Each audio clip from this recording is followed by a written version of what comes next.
tea. Oh, you're still working on it? I'm sorry. What is this? It's tea because I'm hot? sick. Yes, it's hot. I want to drink that tea too. It's the one you put in the cabinet. Really? Yeah, the box. Teach me how that's to at home. make those. It's just this Uh-huh. and the tea bag, and you put it in hot water. That's it? Yeah. This is the second video. For family.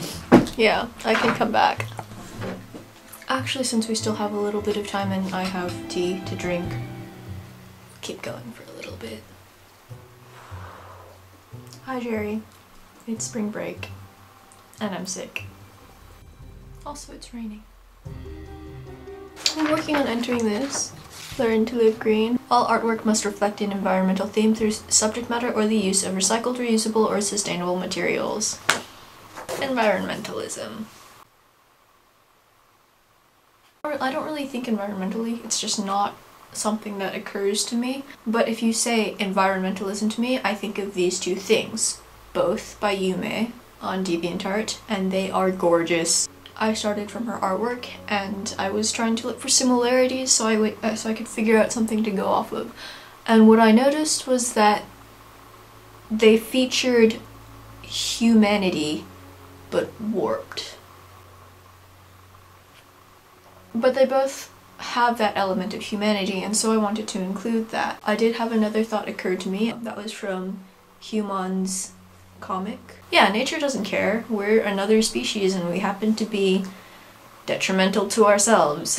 Natural selection really messed up with us. Only not really, because we're obviously thriving until we stop thriving. Here is what I have for nature. Once again, she doesn't care. I decided to work on my piece in parts. So, in this idea I have, it's a boy holding fire, and that fire is fueled by wood or oil or something, and it's going to be under that fire. It's going to frame around him something like this, and it will connect to a figure, specifically this one, who will act as nature, and she's standing behind him, and she has her hands at his neck like this, strangling him.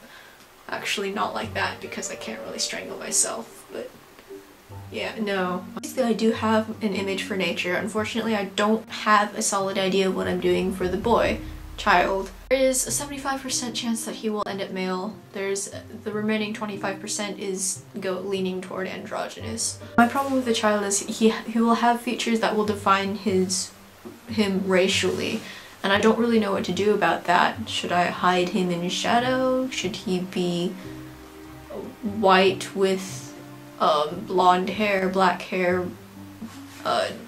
What kind of eyes do I get? What is the shape of his face? I don't really know what to do with him, honestly, but he needs to be there. Ideally, most of his features will be in shadow, cast by the fire, but I still don't know what features to give him, what he needs to look like. I'm out of ideas, or rather, I've got too many of them, and I don't know what to do with them. So if you have any suggestions, comment or Skype me, Jerry. Bye. Yes! That right there is my acceptance to Rensselaer.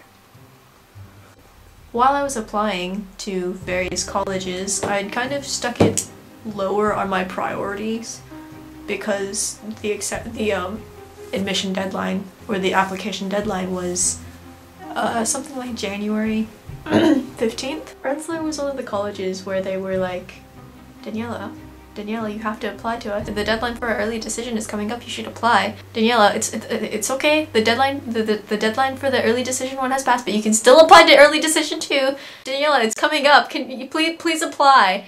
Okay, you've missed early decision 2, but that's okay. We still have regular decision and that'll last. You should really apply though. Really apply. I would have been more surprised if they had rejected me. I forgot to wear my hat. Damn it. No, I don't care.